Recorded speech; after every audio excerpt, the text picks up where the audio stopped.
할렐루야.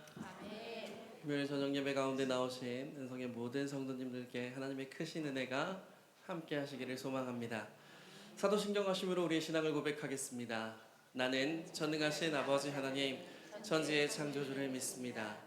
나는 그의 유일하신 아들 우리 주 예수 그리스도를 믿습니다. 그는 성령으로 잉태되어 동정녀 마리아에게서 나시고 본디오 빌라도에게 고난을 받아 십자가에 못 박혀 죽으시고 장사된 지 사흘 만에 죽은 자 가운데서 다시 살아나셨으며 하늘에 오르시어 전능하신 아버지 하나님 우편에 앉아 계시다가 거기로부터 살아있는 자와 죽은 자를 심판하러 오십니다. 나는 성령을 믿으며 거룩한 공교회와 성도의 교제와 죄를 용서받는 것과 몸의 부활과 영생을 믿습니다. 아멘. 오늘 예배를 통하여 우리에게 회복의 은혜와 또 놀라운 은혜들, 우리가 필요한 모든 것들을 채우시는 주님 앞에 함께 우리 찬양하며 나아가기 원합니다.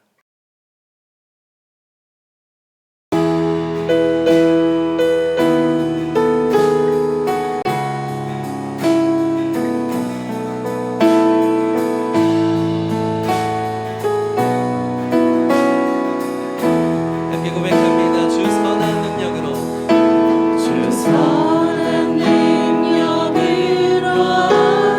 아르시네 그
주신 놀라운 능력과 은혜로 우리는 주님께서 베푸신 놀라운 은혜의 날을 맞이하게 될 줄로 믿습니다. 그 은혜의 날이 오늘 이 밤이 되기를 간절히 소망합니다. 함께 그 소망을 담아 박수 치시면서 찬양하며 나아가기 원합니다.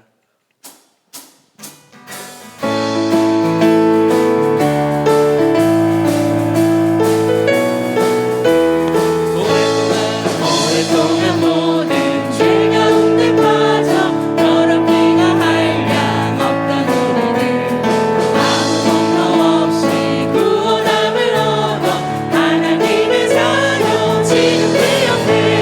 주의 그 사랑 한량 없도다.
여러분 찬양하시는 게 즐거우십니까? 아멘. 아, 저도 찬양할 때마다 되게 즐겁습니다. 즐거워 보이시나요 혹시? 근데 이게 생각해 보면 그렇습니다. 찬양할 때 왜 즐거울까? 솔직히 선한 능력으로랑 오늘 이제 같이 부를 나는 주를 섬기는 것에 조금 질리시기 시작하죠. 계속 부르는데 사실 부를 때 오늘도 불러야 되겠네 이런 생각들 하는데 막상 부르고 나면 너무너무 은혜롭습니다. 그래서 그 비결이 뭘까 생각해 봤는데 이건 주님께서 우리에게 주신 기쁨 때문인 것 같습니다. 네, 세상에서는 줄 수 없는 기쁨. 같은 드라마 계속 보면 재미없잖아요. 근데 같은 찬양 계속 부르면 기쁘잖아요. 그건 하나님께서만이 우리에게 주실 수 있는 것인 것 같습니다. 그래서 이 시간 함께 찬양할 때에 그런 기쁨을 주시는 주님, 그런 주님을 섬기는 것에 정말 후회가 하나도 없습니다. 라는 그런 우리의 마음을 담아서 함께 찬양하기 원합니다.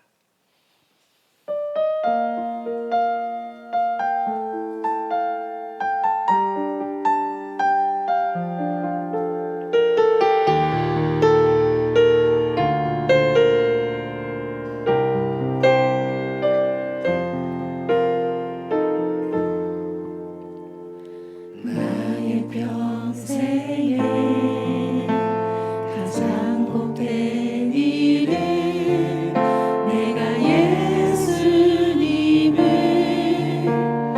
만난 것이라. 나의 평생에 가장 잘한 일은 내가 예수님을 주로 섬긴 것이라.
나아갈 수 있는 예배 되게 하여 주시옵소서라고 우리의 마음을 주님께 올려드리며 함께 기도의 자리로 나아가시겠습니다. 기도합니다. 살아계신 아버지 하나님, 이 시간 전능하신 주님께 저희의 모든 마음을 내어드리며 함께 나아갑니다. 하나님, 정말 성필 성공한 것이 내 평생의 가장 잘하는 시간 고백합니다.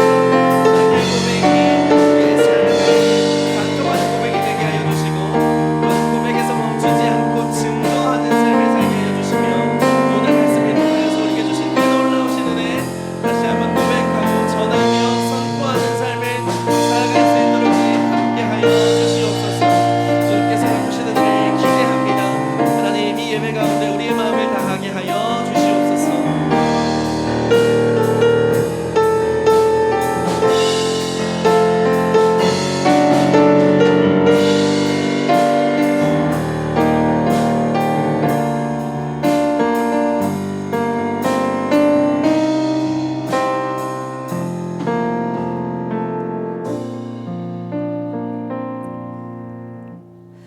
복이 있는 사람은 악인의 꾀를 쫓지 아니하며 죄인들의 길에 서지 아니하고 주님의 날가 아래 품어주시고 금요 예배로 나오게 하심을 감사드립니다.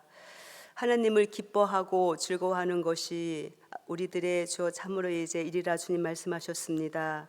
이 밤 주님의 기쁨이 되어지는 이 예배가 되게 하여 주시옵소서. 하나님을 아는 것이 지혜의 근본이라 말씀하셨습니다. 하나님의 자녀로 살게 하시고 세상이 줄 수 없는 기쁨과 소망을 주시어 주님 참으로 감사를 드립니다. 시시각각 급변하는 이 시대 가운데 늘 우리들을 강건케 하시어 형편과 처지가 어떠하든지 감사의 조건들을 찾게 하시고 넉넉히 이김을 주시는 주님 안에 있기를 소망합니다.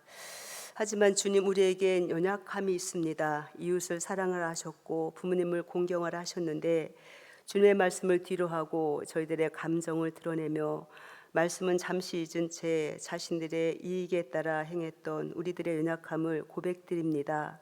용서하여 주시고 다시금 주님의 말씀의 거울들을 들여다보게 하옵소서.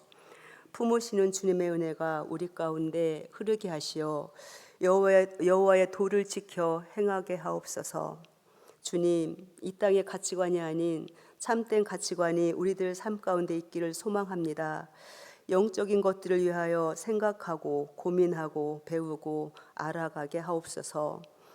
마지막 때를 깨닫는 지혜를 주시고 그 안에서 하늘 소망이 자라나게 하옵소서. 우리 은성교회가 2030년까지 선교사 100명을 후원하는 사명 2030 미셔너리 100을 맡겨주시니 감사합니다. 우리들이 이 사명에 헌신하게 하시고 이 비전을 품고 선교사님들을 늘 기억하고 보내는 선교사로서의 사명을 잘 감당하게 하옵소서. 주님, 열정이 없이 살아가지 않게 하시길 원합니다. 열정을 주시는 그리스도의 향기가 우리 가운데 풍성하게 하옵소서. 서로를 세워주고 격려하고 성령의 아름다운 열매들이 있어 약자들을 세워주는 은혜가 우리 은성 공동체 안에 자라나게 하옵소서. 저희 유임 목사님, 김현종 목사님 사역 위에 힘을 더하여 주옵소서. 말씀과 기도로 전신갑주를 입게 하시어 사탄의 어떠한 공격에도 넉넉히 이기며 승리하게 하옵소서. 목사님의 비전을 함께 하시는 부목사님들, 전도사님들 서로 협력하여 담임 목사님의 아름과 훌이 되어 하나님께만 영광을 돌리는 아름다운 공동체로 우리 은성 공동체를 든든히 세워 주시옵소서. 목사님께서 준비하신 말씀을 듣습니다. 하늘문이 열리는 은혜와 에바다의 축복이 이 가운데 있기를 원합니다. 주님, 들을 수 있는 귀가 열리는 이 밤 되게 하시고 닫혔던 마음문이 활짝 열려 하나님 편에 하나님 곁에 더 가까이 나가는 이 밤 되기를 원합니다.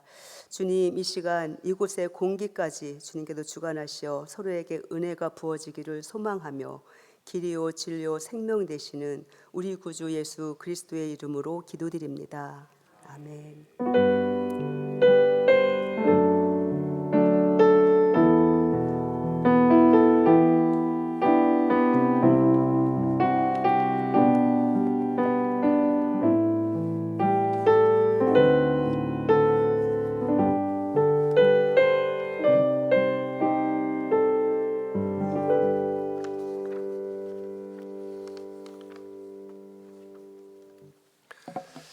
할렐루야. 오늘 예배 가운데 나오신 모든 분들을 주님의 이름으로 축복합니다. 한 주간 동안 우리가 새벽 기도회로 하나님의 편에 선 사람들이라는 제목으로 함께 말씀 생각해 보면서 우리에게는 선택이 없이 하나님의 편에 서는 것이 하나님의 도우심을 받는 것이라 말씀 묵상했습니다. 오늘 이 밤에 또 다시 한번 하나님의 편에서 기도할 수 있는 밤 되시기를 주님의 이름으로 축복합니다. 옆에 계신 분들과 함께 인사하겠습니다. 잘 오셨습니다. 축복합니다. 하나님의 편에 서며 삽시다. 사랑합니다. 축복하겠습니다. 하나님 편에 삽시다.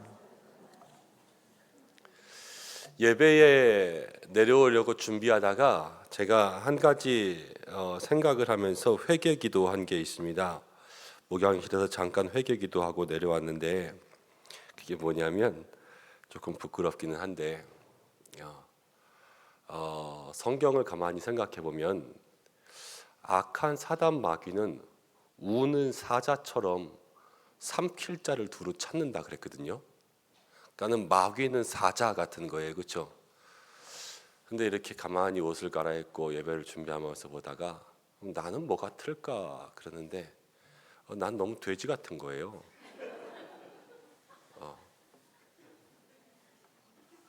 너무 돼지 같은 거예요. 맨날 배고파하고 뭐 먹는 거 주면 좋아하고 많이 게으르고 쉬는 거 좋아하고 노는 거 좋아하고. 그래서 가만히 생각했어요. 사자랑 돼지랑 싸우면 누가 이길까? 돼지가 이기면 좋겠는데 그러니까 쿵푸 팬덤에 이길 거예요, 그렇죠? 그런데 그렇지 않은 이상은 사자가 이기겠죠.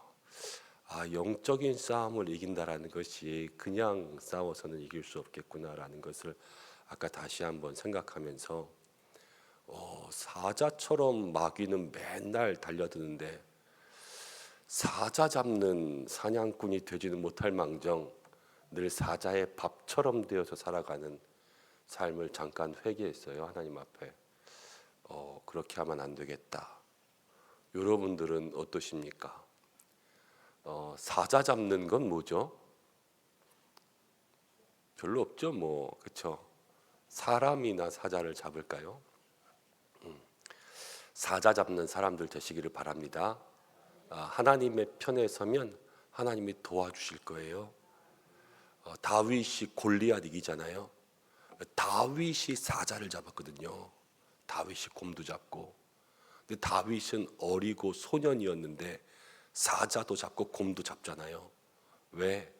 저는 들판에서 하나님을 의지하면서 하나님과 함께 있었거든요. 그러니까 그 사자를 잡게 되잖아요. 여러분들도 하나님의 편에 서면 사자를 잡는 그러한 성도들 되실 줄로 믿습니다. 그래서 2024년 얼마 안 남았는데 사자 한 마리씩 잡으시고 2025년에도 기도 제목 내셔서 내게 다가오는 사자 한 마리씩은 잡을 수 있도록 해주십시오. 그렇게 기도하면 좋겠다 하는 마음이 아까 들었습니다. 또 오보람 목사님 함께 찬양하면서 찬양을 하면 왜 기쁘냐 그러셨는데 하나님 은혜 주시지만 저는 그 답을 확실히 알아요. 찬양하면 왜 기쁜지. 자동차는 가만히 서 있으면 좋을까요? 달려야 좋을까요? 달려야 좋겠죠. 물고기는 아이고 맨날 물속에만 살아서 그렇게 습진 생기고 다 그래서 어떡하냐. 꺼내서 아주 건조한데 뽀송뽀송 말려줄게. 이래서 꺼내놓으면 좋을까요? 안 좋을까요? 안 좋죠. 그럼 모든 창조물, 피조물은요. 자기가 만들어진 대로 살아야 좋아요. 근데 사람이요. 이사야 43장에 이렇게 나왔어요. 이 백성은 내가 나를 위하여 지었나니 나의 찬양을 부르게 하려 함이니라. 하나님이 사람을 지으신 목적이 찬양하는 거예요. 그래서 그 찬양을 하면 좋은 거예요. 찬양을 못하게 하면 노래 안 부르고 가만히 있으면 사실 몸은 편하거든요. 근데 찬양을 못하면 힘들어요. 왜? 물고기를 꺼내놓은 거랑 똑같은 거거든요. 그래서 우리의 본질, 본분이 하나님을 찬양하는 것이기 때문에 그 본분대로 살면 하나님이 기쁨을 주시는 거예요. 오늘도 예배가 우리의 본질인 줄로 믿습니다. 우리가 본분을 다할 때 하나님 만날 수 있는 이 밤 되시기를 축복하며 주시는 말씀은 요한계시록 16장입니다. 요한계시록 16장 1절부터 21절.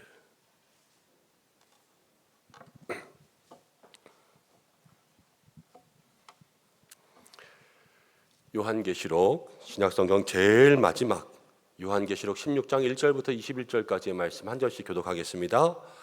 또 내가 들으니 성전에서 큰 음성이 나서 일곱 천사에게 말하되 너희는 가서 하나님의 진노의 일곱 대접을 땅에 쏟으라 하더라.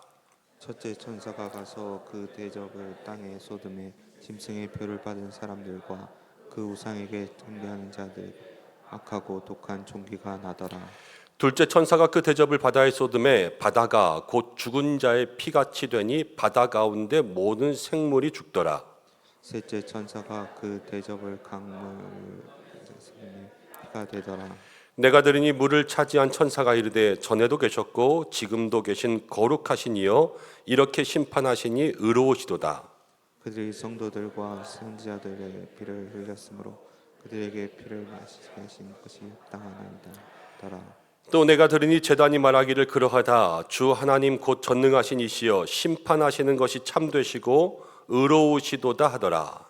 넷째 천사가 그 대접을 태에 쏟음에 해가 권세를 받아 불로 사람들을 태우니 사람들이 크게 태움에 태워진지라. 이 재앙들을 행하는 권세를 가지신 하나님의 이름을 비방하며 또 회개하지 아니하고 주께 영광을 돌리지 아니하더라. 또 다섯째 천사가 그 대접을 짐승의 왕좌에 쏟으니 그 나라가 곧 어두워지며 사람들이 아파서 자기 혀를 깨물고 아픈 것과 종기로 말미암아 하늘의 하나님을 비방하고 그들의 행위를 회개하지 아니하더라.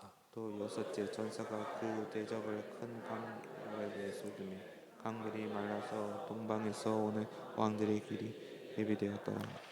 또 내가 보매 개구리 같은 새 더러운 영이 용의 입과 짐승의 입과 거짓 선지자의 입에서 나오니 그들은 귀신의 영이라 이적을 행하여 온 천하 왕들에게 가서 하나님 곧 전능하신 이의 큰 날에 있을 전쟁을 위하여 그들을 모으더라.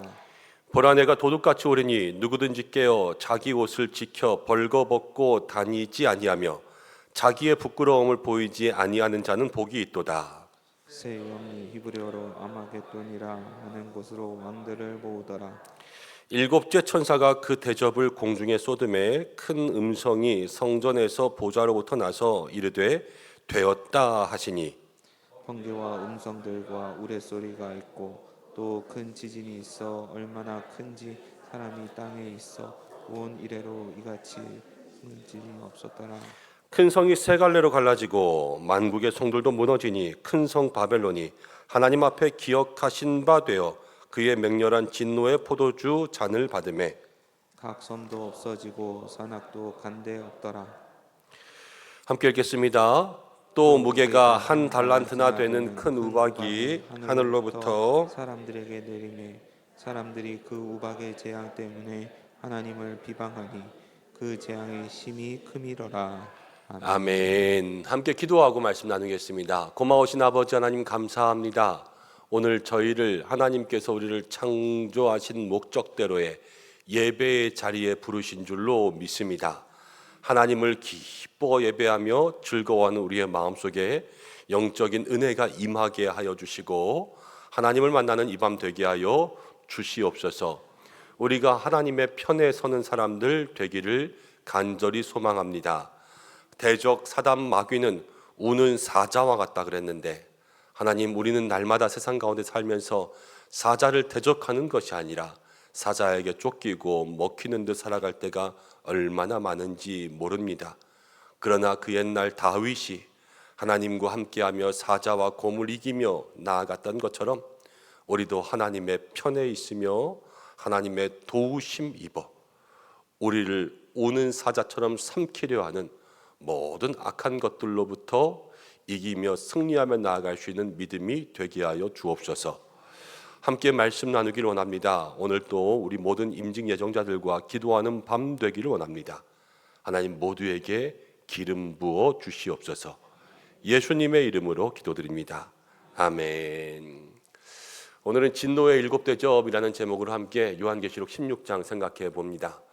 요한계시록에는 이제 하나님께서 심판하시는 장면이 3개 나오는데 7 봉인, 7 나팔, 그리고 지금 7 대접 이렇게 나옵니다. 이 7 대접이 하나님께서 세상을 심판하실 때의 마지막 심판의 모습, 세상을 향해서 이제 심판이 끝나요. 끝나면은 누가 이기냐? 최후에 예수님께서 승리하시고 이 땅 가운데 새 하늘과 새 땅이 임하는 그러한 장면들이 남아 있습니다. 7 나팔, 또 그 전에 7 봉인 이런 때는 1, 2, 3, 4, 5, 6까지 하고 중간에 짧게 쉬기도 하고 다른 이야기도 하고 천상의 예배도 하고 또 7번째로 넘어가면서 계속 진행되었지만 이 7 대접에 대해서는 그냥 한 번에 하나님께서 쫙 사도 요한에게 보여주세요. 그러면서 이 마지막 때의 심판에 대해서 말씀하시고, 그러나 이 심판 때에 분명히 말씀하는 것은 하나님께서 하나님의 편에 선 사람들은 보호하십니다. 그렇지만 이 심판은 누구에게 임하냐? 하나님의 편에 서지 않은 사람들에게 심판이 임해요. 오늘 말씀 가운데 보면 그 편에 서지 않는 것이 얼마나 끔찍한 일인가, 그리고 그 편에 서지 않는 사람들이 얼마나 완악한 것인가라는 것을 우리에게 보여주면서 다시 한번 오늘 월화수목금 새벽기도하고 금요 심야기도회까지 나오면서 하나님의 편에 우리가 이 7 진노의 대접을 누구도 견딜 수 없을 텐데 정말로 그 편에 서는 사람들 되어야 되겠다, 마음 가운데 다시 한번 결단할 수 있는 이 저녁 되시기를 축복합니다. 1절부터 보면 이제 말씀을 한 절씩 볼 텐데 이렇게 나와 있습니다. 또 내가 들으니 성전에서 큰 음성이 났습니다. 하늘로부터 하나님의 음성이 들렸습니다. 7 천사에게 말하되 너희는 가서 하나님의 진노의 7 대접을 땅에 쏟으라. 진노의 7 대접을 하나씩 다 땅에 쏟으며 나아갑니다. 왜 7 대접일까? 여러분, 세상이요 행한 대로 하나님께서 보응하십니다. 여기도 보면요 첫 번째 대접부터 마지막 대접까지 하나님께서 각자의 그 당시에 하나님 앞에 나오지 않고 우상을 섬기며 이방의 신들을 섬긴 그 사람들의 행동들을 하나하나 하나님께서 다 꼬집어서 그들을 징계하시고 심판하시는 것을 보게 됩니다. 영화 좋아하시는 분들은 영화 같은 거 볼 때에 무당이 나오거나 아니면 귀신이 나오는 그런 영화들을 보게 되면요 귀신을 부를 때도 그렇고 귀신을 쫓을 때도 그렇고 가끔 그런 장면 나와요. 무당들이 굿하면 요만한 그 놋그릇 이런 그릇 같은 데다가 닭의 피를 넣거나 아니면 돼지의 피를 넣거나 짐승들을 잡아가지고 피를 이렇게 넣고 그 피들을 푹 쏟기도 하고 마시기도 하고 막 그러면서 굿하는 장면들이 있지 않습니까? 저 예전에 교회에 있었을 때 한 권사님 이야기하신 것은 차 샀다고 남편이 차에다가 막걸리 바퀴에다가 한 사발씩 이렇게 뿌렸다고 그렇게 하시는 분들도 봤습니다. 이 대접이라는 것이요 그 당시에 모든 로마와 이방 민족들이 그들의 신들에게 제사할 때 술과 피와 모든 세상 것들을 쏟아 부어주던 그러한 제사의 행위였어요. 그런데 그렇게 그 사람들이 이방 신들을 제사한 것처럼 하나님께서 똑같이 벌을 주시는 거예요. 그런데 그 모든 이방 신들에게 경배하고 제사 드리고 이랬던 게 다 결국 뭐였다는 거예요? 하나님의 진노의 대상이었다는 거예요. 그래서 그 진노의 대접들이 다시 세상의 사람들에게 쏟아집니다. 여러분, 우리가 매일매일의 삶 가운데 하나님 앞에 하나님을 기쁘시게 하는 행동들로 살아가는지 하나님을 진노하게 하시는 행동들로 살아가는지 이것들을 하루씩 돌아볼 수 있는 성도들이 되셔야 돼요. 매일의 삶 속에 저녁마다 하루를 돌아보면서 여러분들은 어떤 기도하십니까? 내가 오늘 어떻게 살았는지, 내가 오늘 주님 앞에 무엇을 행했는지, 내가 알고 지은지 모르고 지은지 주님 앞에 고백하며 잠들 수 있는 성도들 되시길 바랍니다. 그때 하나님께서 우리를 기뻐하시는 거예요. 매일매일 모르고 살아가는 것, 여러분 무지하다고 다 되는 게 아니에요. 무지하고 모르고 행한 것도 죄란 말이에요. 그렇지만 그러한 모든 것들이 우리가 하나님 앞에서 하나님이 지혜 주시고 하나님의 편에 서면 보는 것, 듣는 것, 지혜가 생각하는 것이 달라지면 깨닫게 되겠죠. 깨닫게 됨으로 날마다 주님께로 가까이 나아갈 수 있는 믿음의 성도들이 돼야 될 줄로 믿습니다. 하나님께서 이제 행한 대로 보응하시는데요. 첫 번째 대접부터 이렇게 나옵니다. 첫 번째 천사가 가서 큰 대접을 땅에 쏟았습니다. 첫 번째 대접이 엎질러졌어요. 짐승의 표를 받은 사람, 이제 15장, 14장 나가면서 짐승의 표를 받은 사람은 우상을 숭배하는 그런 사람이었죠. 하나님 앞에 배반하는 사람이었죠. 그런 사람들과 우상을 경배하는 자들에게는 악하고 독한 종기가 나타났습니다. 짐승의 표 666, 그거 왜 받았습니까? 그거 못 받으면 살아갈 수가 없었잖아요. 그걸 못 받으면 돈을 거래할 수가 없었잖아요. 그걸 못 받으면 시장에서 물건을 살 수도 없고 애들을 교육시킬 수도 없었다 그랬잖아요. 그래서 짐승의 표 666이라는 게 우리의 삶에 가장 중요한 것들을 치고 들어오면 우리가 그거 견디기 힘들 것이라고 이야기했는데 어쩔 수 없이 그것을 받은 사람들도 있을 거고, 아니면 세상 것, 내가 내 삶을 유지하기 위해서 거기에 빠진 그런 사람들도 있을 거예요. 그러니까는 그 666 받고 이제는 시장 가서 음식도 사 먹고 애들 학교 보내면서 그렇게 살았겠죠. 그런데 그 말로는 어쨌든 하나님께서 악한 것들로 그들에게 심판하신다라는 거예요. 파우스트라는 글을 보면요, 그 파우스트라는 주인공이 메피스트인가 하는 그 악마에게 자기의 영혼을 팝니다. 그래서 영혼을 파는 대가로 자기가 원하는 것들을 다 얻어요. 그래서 뭐 돈도 뭐 명예도 뭐 하여튼 자기가 세상 가운데 있는 모든 것들을 다 넉넉하게 누리며 살아가요. 영혼을 팔고. 그런데 그렇게 살다 보니까 인생의 끝이 말로가 허무한 거예요. 아무리 채워도 채워짐이 없어요. 그래서 영혼을 다시 달라 그래요. 줄까요, 안 줄까요? 안 주죠. 그걸 누가 줘요? 이미 한번 빼앗긴 걸. 그래서 그 영혼을 되찾지 못하고 절규 가운데 끝납니다. 여러분, 세상이 우리에게 그렇게 똑같이 해요. 여러분, 세상에서 우리에게 돈 주고 힘 주고 명예 주고 권력 주면요, 다 그게 우리의 영혼을 빼앗아 갑니다. 그래서 좀 먹어요. 세상이 쾌락을 준다고요, 즐거움을 준다고요, 영혼을 조금씩 좀 먹는 거예요. 세상에 공짜가 어디 있어요? 돈 주는 것만큼 우리의 마음을 뺏어간다니까요. 그래서 하나님으로부터 멀어지게 만드는 거죠. 그렇지만 반드시 그 일 다음에는 심판이 있고 비참한 말로가 있습니다.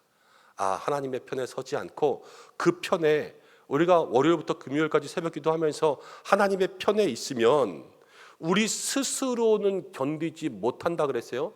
십자가에다 나를 꽁꽁 묶어가지고 거기다 탁 못 박아버리듯 그렇게 있어야지 견디지.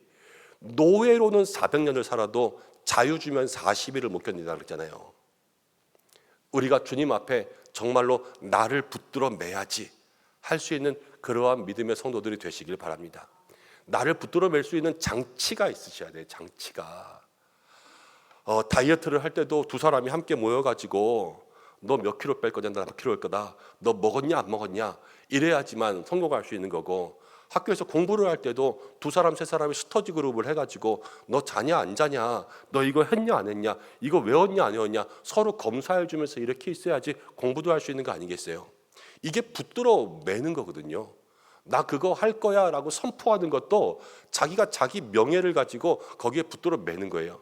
신앙생활도 붙들어 매는 일들이 있어야 돼요. 내가 이 일들을 어떻게 할까 저렇게 할까, 자기의 마음의 계획들을 가지고 주님 앞에 기도하면서 그것들을 단단히 붙들어 맬 때 하나님의 편에서 멀어지면서 우리의 마음과 영혼들을 팔지 않게 될 줄로 믿습니다.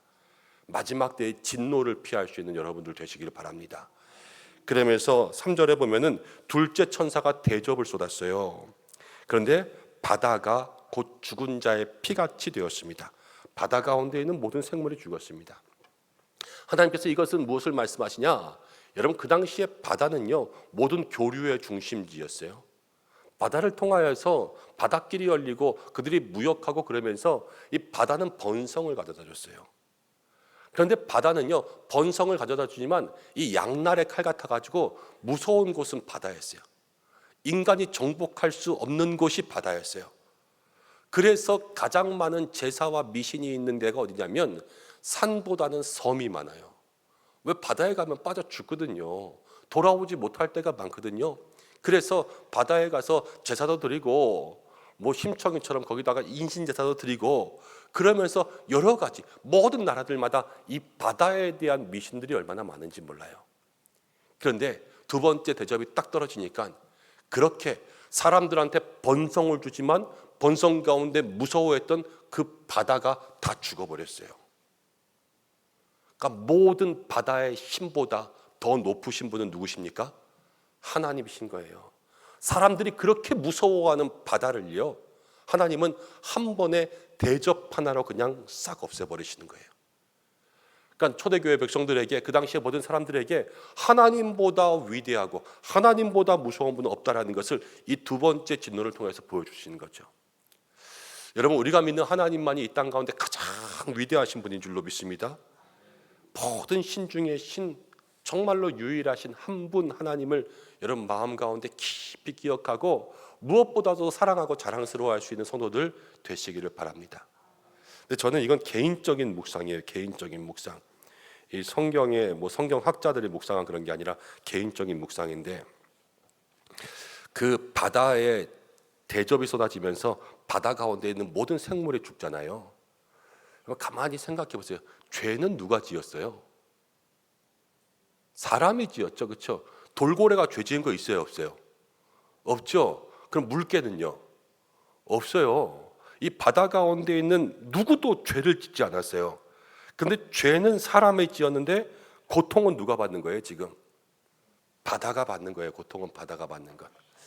하나님께서 천지를 창조하시고 이 천지를 다스릴 수 있는 권세를 사람에게 주셨거든요. 근데 사람이 잘못 다스리고 잘못 관수하고 죄지면 그 사람만 고통받는 게 아니라 다스리는 책임이 있는 모든 게 다 고통되는 거예요. 그런 생각이 들었어요. 우리가 제대로 살아야지 이 땅 가운데 하나님 주신 자연들을 잘 지킬 수 있겠구나. 이것들도 마음속에 좀 생각해 볼 수 있는 기회가 되었으면 좋겠습니다. 그리고 자연뿐만이 아니죠. 이제 우리의 묵상의 영역들을 확장하면요, 부모님들에게는요, 하나님께서 그 가정의 책임의 권세를 주셨어요. 그러면 그 부모님들의 가정의 책임의 권세를 다하지 못하면 여러분, 그 죄가 누구에게로 갈 수 있냐면요, 가정이 다 죄 없어도 고통받는 거예요. 때로는 가장이 이 술 같은 거에 빠질 때가 있어요. 알코올 중독이라고 하죠. 그러면요, 상담 같은 거 하면 제일 무서운 게 남자들 알코올 중독이에요. 이 알코올의 무서움은요, 자기만 병들어서 죽지 않아요. 온 가족을 다 죽이거든요. 애가 뭔 죄가 있어요? 애는 죄 없어요. 그 집에서 태어난 죄밖에 없어요. 그게 죄라고 하면. 그런데 아버지가 그 죄를 지으니까 고통 가운데 있는 거예요. 부인은 뭔 죄예요?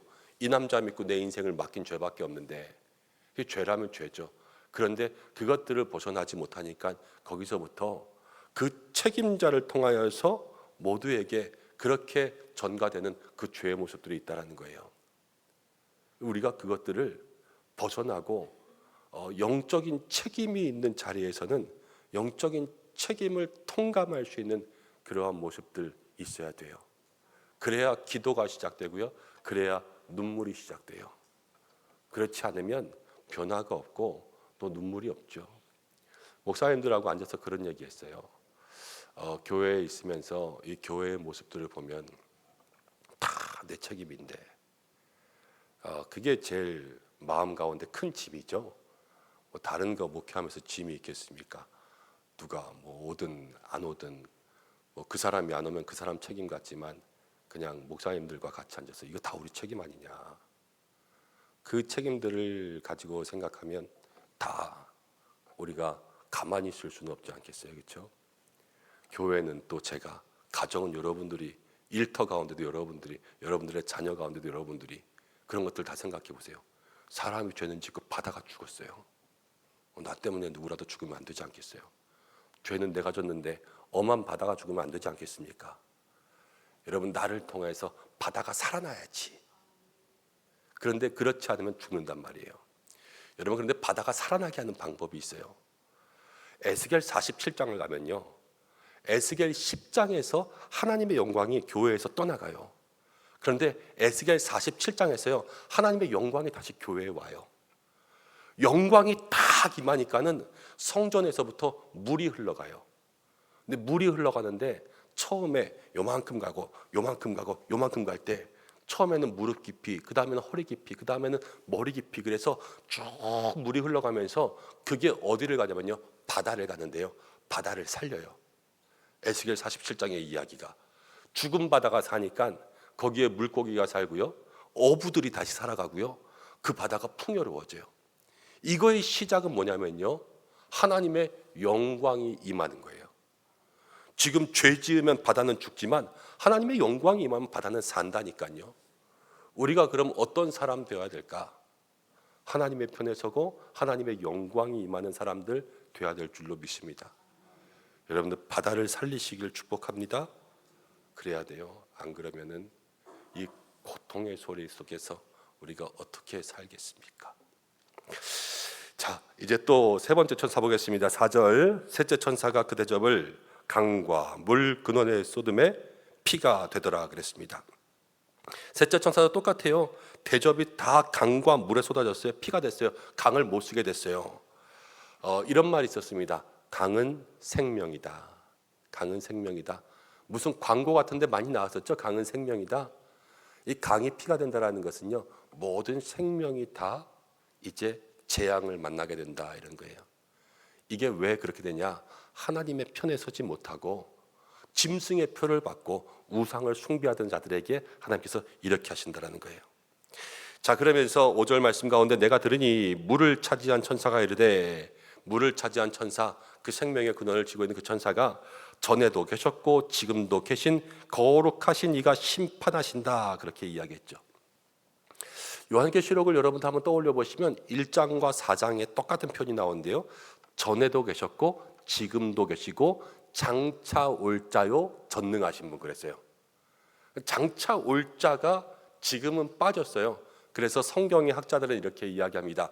7개의 진노, 이 7대접의 진노가 시작되면 이제 장차 올 자가 아니라 지금 오시는 분, 이분 진노가 시작되면서 예수님의 다시 오심이 시작된다라는 것을 우리에게 얘기해 준다 이렇게 이야기합니다. 이 재림 심판의 시작이라는 거죠. 그러면서 6절 말씀 가운데 이렇게 이야기합니다. 그들이 성도들과 선지자들의 피를 흘렸으므로 그들에게 피를 마시게 하신 것이 합당하니이다 하더라.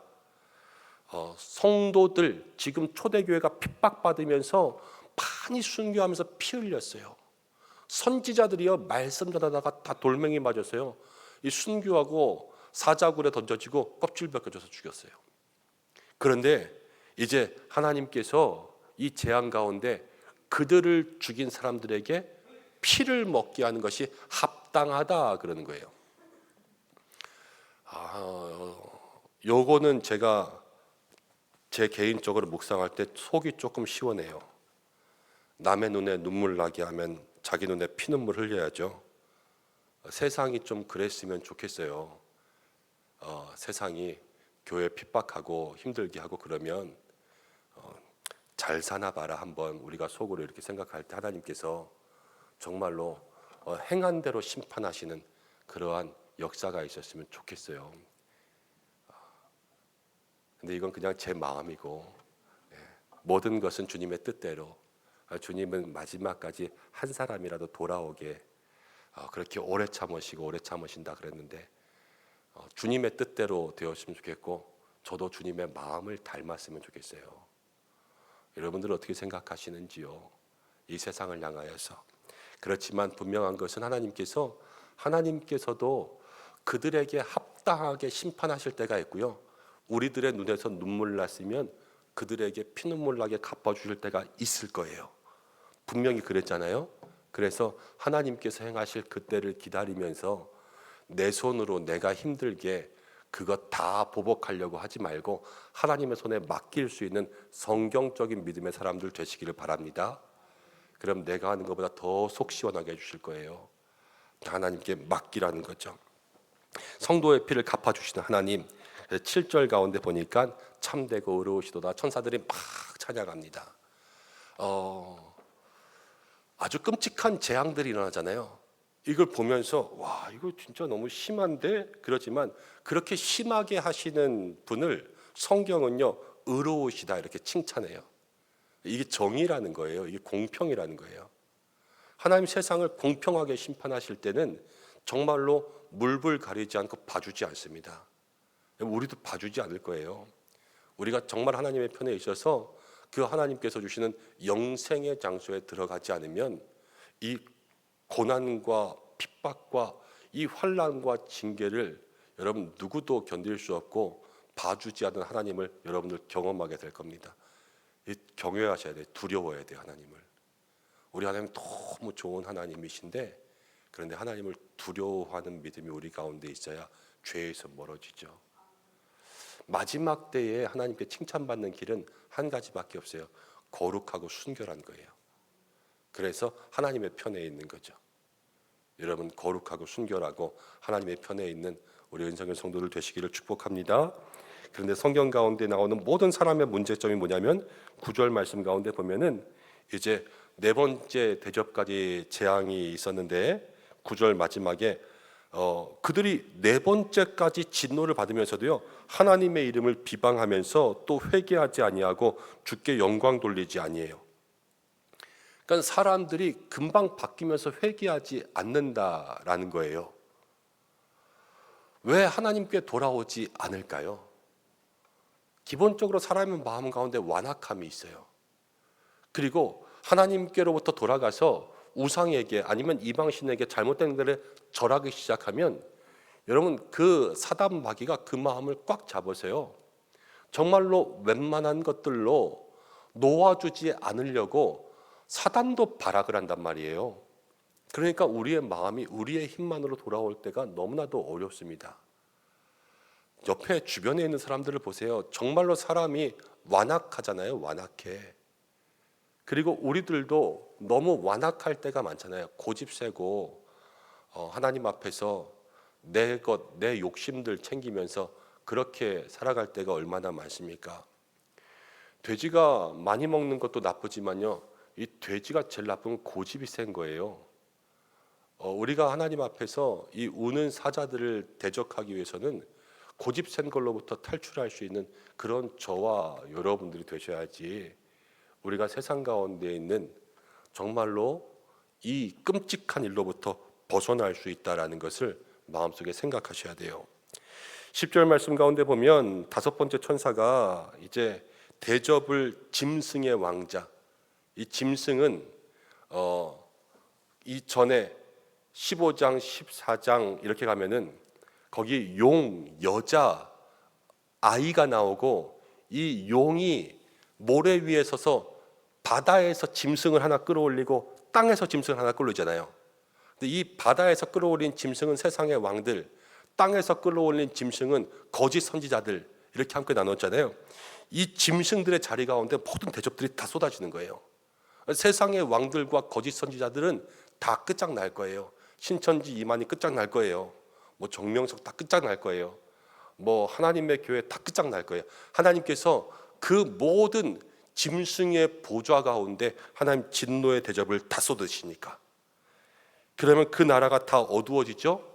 이 어두워진다는 것은 일월성신, 해달별을 숭배하던 그 이방의 신들이 다 빛을 잃는다는 것을 이야기하거든요. 해도 어두워지고 달도 어두워지고 그들이 섬기는 모든 것들이 다 어두워지는 그날이 온다라는 거죠. 근데 11절에 보면 그렇게 해도 그들은 회개하지 않아요.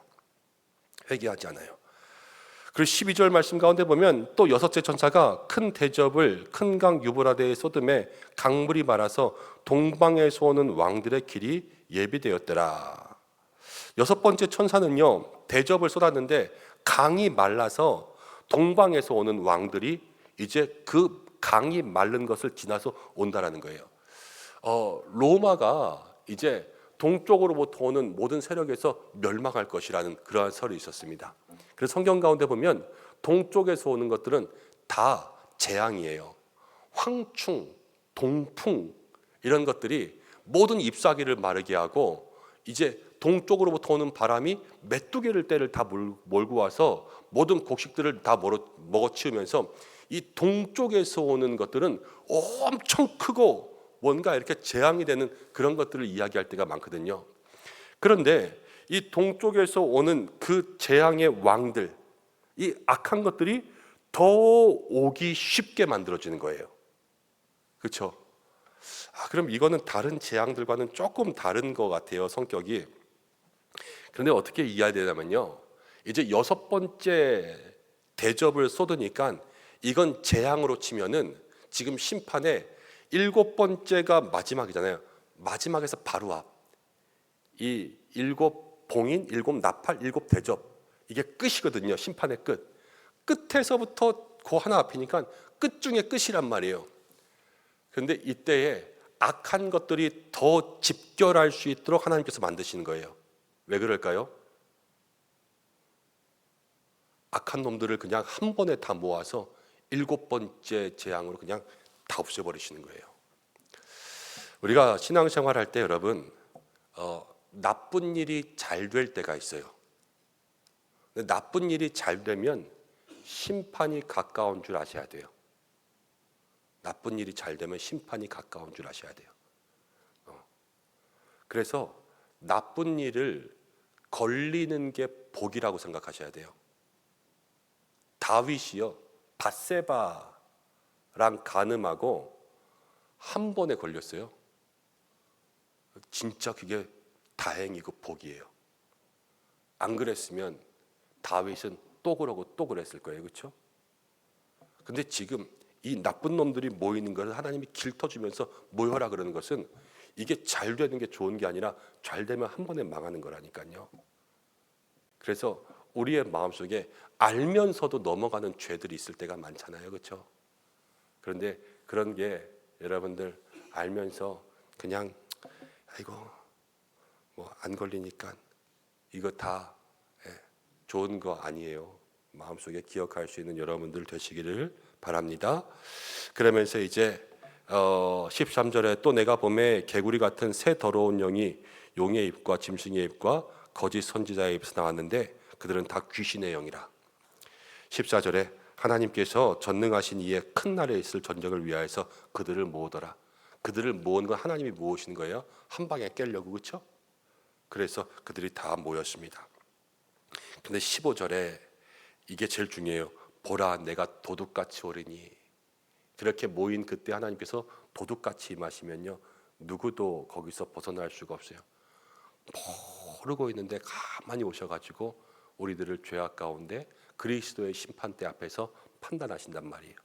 그럼 마지막이 이제 우리에게 다 드러나겠죠. 그리고 7번째 천사가 그 대접을 공중에서 쏟았습니다. 그때 큰 음성이 나서 17절에 이제 보좌로부터 소리가 나는데 되었다라는 것은 다 했다, 이제 끝났다, 마지막이다 이렇게 말씀하시는 거죠. 근데 마지막에 어떤 일이 일어나냐? 19절에 큰 성이 세 갈래로 갈라진다. 큰 성이 세 갈래로 갈라진다. 근데 큰 성이 바벨론이잖아요. 이 바벨론은 그 당시에 초대교회를 핍박하던 네로이기도 하고 또 로마이기도 하고 그래요. 모든 교회를 핍박하는 세력들이 세 갈래로 갈라진다라는 것은 세 개로 쪼개지는 건 완전히 쪼개지는 거예요. 그 완전수라는 개념, 이 이스라엘 사람들에게 숫자가 의미하는 그런 개념들이 있으니까 완전히 큰 성이 다 박살, 이건 완전 박살 난다는 것을 이야기하죠. 그렇게 해서 그 큰 성 바벨론도 진노의 포도주를 받으니까 20절에 각 섬도 산악도 간데 없더라. 모든 교회를 핍박하던 게 마지막 때에 주님이 심판하시면 다 온데간데 없어지니까 이젠 누구만 남았어요? 세상과 나는 간 곳이 없고 구속한 주만 보이게 되는 줄로 믿습니다. 여러분, 우리의 삶에 마지막 때에 우리를 괴롭히던 것들 다 없어질 거예요. 병마의 권세 사라질 줄로 믿습니다. 주님 편에 서고 주님과 함께하면 여러분을 힘들게 하는 돈의 문제들 사라지게 될 줄로 믿습니다. 또 여러분을 중독케 하는 문제들, 또 여러분들 모든 세상 가운데 가지고 있는 근심과 걱정들 다 온데간데 없이 사라지게 될 줄로 믿습니다. 그것을 마음속에 기억해야 돼요. 우리는 그것을 기억하되 21절 말씀 가운데는 세상은 아직도 그것을 비방하고 하나님 앞에 나아가지 않는다, 그렇게 이야기했죠. 세상은 끝까지 회개하지 못하지만 우리는 하나님 앞에 있으면서 그 믿음의 길, 그 신앙의 길을 지킬 때 우리에게는 그 모든 진노는 다 사라지고 우리를 괴롭게 하던 것들은 온데간데 없어질 것이요, 그러나 세상 가운데 회개치 아니하는 자리에 있는 사람들에게는 하나님께서 반드시 그들에게 행한 대로 보응하신다 말씀하셨으니까 이 한 주간을 지나면서 주신 말씀 붙잡고 늘 최후 심판의 때 반드시 예수님 오실 그때를 생각하면서 하나님의 편에 서 있는 사람들, 그리고 마지막 때에 이 7 대접의 진노를 피할 수 있는 저와 여러분들이 될 수 있기를 주님의 이름으로 간절히 소망하고 축복합니다. 이 시간 함께 기도하고 찬송하고 또 기도의 자리로 함께 나가겠습니다. 하나님 아버지 고맙고 감사합니다. 마지막 때에 주님 정의와 공의로 이 땅을 심판하시는 줄로 압니다. 하나님, 우리가 한 주간 동안 말씀 나누면서 하나님의 편에 서는 사람들, 하나님의 편에 서는 사람들 함께 말씀을 나누었습니다. 주여, 마지막 때에 하나님 안에 하나님의 편에 서서 이 진노의 7 대접을 피할 수 있는 저희들이 되게 하여 주시옵소서. 하나님, 그리고 우리가 우리의 삶에 우리의 잘못과 우리의 죄 때문에 바다를 죽이는 사람들 되지 않게 하여 주시고, 우리에게 주님의 영광이 임하여서 바다를 살리는 사람들 될 수 있도록 인도하여 주시옵소서.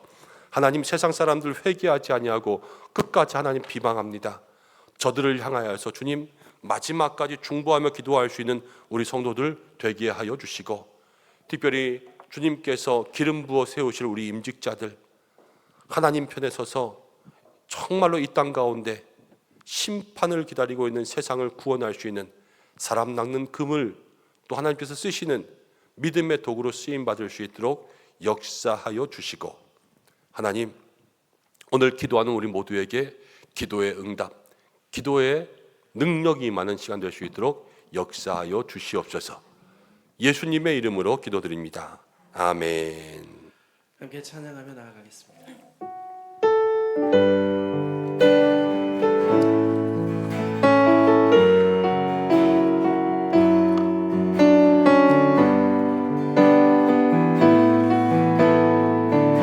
오직 주의 사랑에 매여, 오직 주의 사랑에 매여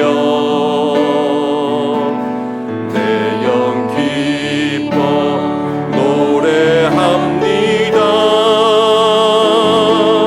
이 소망의 언덕 기쁨의 땅에서 주께 사랑 드립니다. 오직 주의 임재 안에 가소서.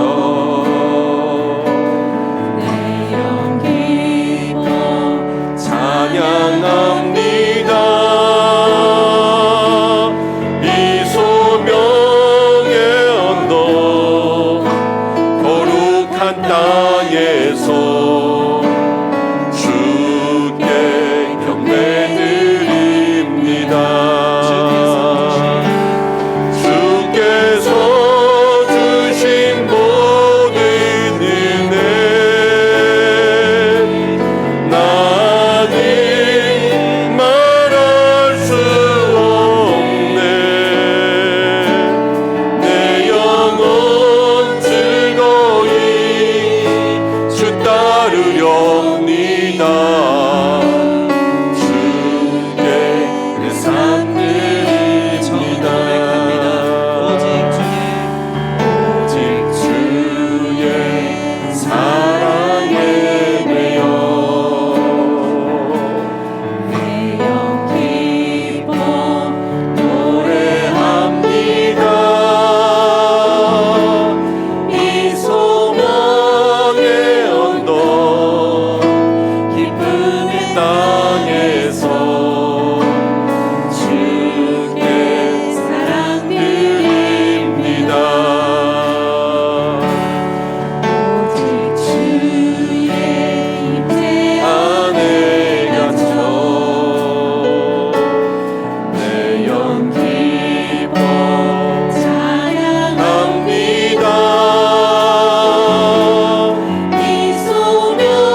내 삶 드립니다.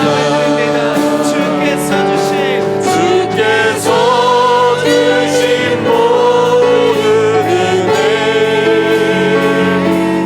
나는 말할 수 없네.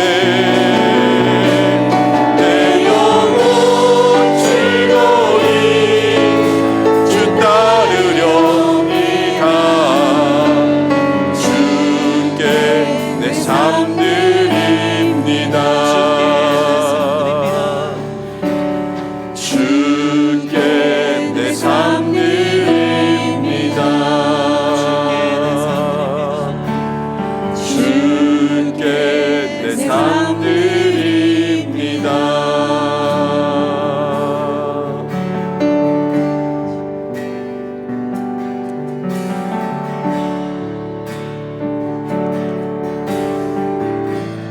함께 고백합니다. 주 사랑이 나를 숨쉬게 해 세상 그 어떤 어려움 속에도 주 은혜로 나를 돌보시며 세상 끝날까지 지켜주시네. 주 사랑이 나를 이끄시네. 주 사랑이 나를 이끄시네. 내가 갈 수 없는 그곳으로 주의 사랑 나를 붙드시고 세상 끝날까지 인도하시네. 주님만이 내 아픔 하시며 주님만이 내 맘 어루만지네. 어느 누구도 나를 향하시 주님의 사랑을 끊을 수 없네.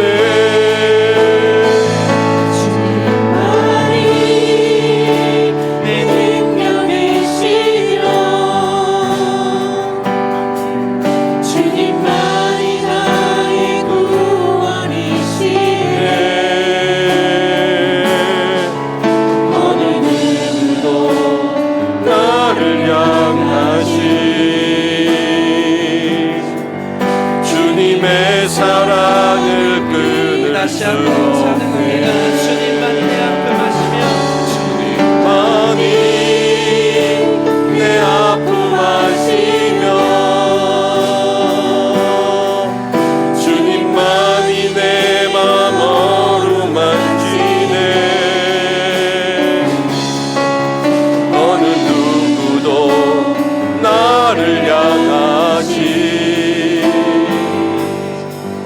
주님의 사랑을 끊을 수 없네. 주님만이 내 능력이시며 주님만이 나의 구원이시네. 어느 누구도 나를 향하시 주님의 사랑을 끊을 수 없네. 어느 누구도 나를 향하시 주님의 사랑을 끊을 수 없네.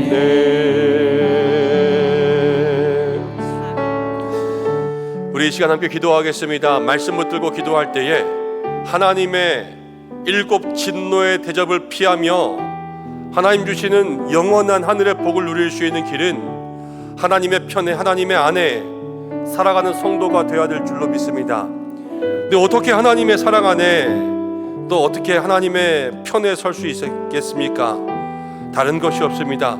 우리가 찬양한 것처럼 주님의 사랑에 우리가 매여 있어야 되고 주님의 사랑이 우리를 이끌어 가야 될 줄로 믿습니다. 세상 나를 버려도 주님 날 버리지 않습니다. 때로는 가정의 가족들까지도 나를 버려도 그러나 주님 나를 버리지 않습니다. 그 사랑을 깨닫고 다시 한번 붙들면 우리가 온전히 하나님의 편에서 멀어지지 않게 될 것입니다. 주님의 사랑으로 나를 붙들어 주시고 하나님의 편에 있게 하시고 내게 주신 영적인 자리에서 하나님의 영광이 임하여 나를 통해 바다가 살아나는 삶이 될 수 있도록 인도하시며 악한 길로부터 빨리 달려가는 것이 아니라 그것으로부터 멀어질 수 있는 걸음되게 인도하여 주시고 끝까지 완악한 마음 아니라 회개하고 주님 앞에 나아가는 변화되는 성도로 살게 해달라고, 우리 기도의 능력 달라고 말씀 붙잡고 함께 기도하고 임직자들 위해서 기도하겠습니다.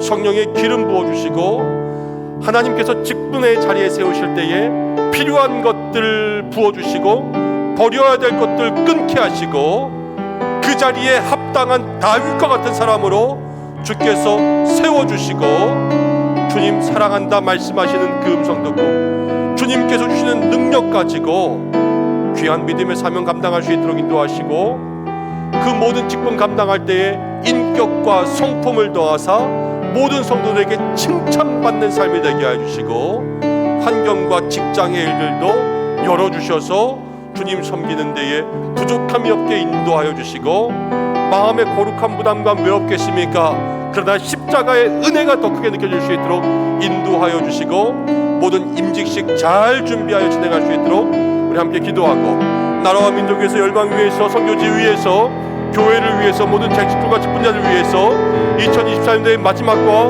2025년도를 위해서 우리의 가정과 모든 자녀와 환우들과 개인의 삶을 위해서 주님 앞에 기도하며 나가겠습니다. 주여 세 번 외치고 함께 기도하시겠습니다. 주여 주여 주여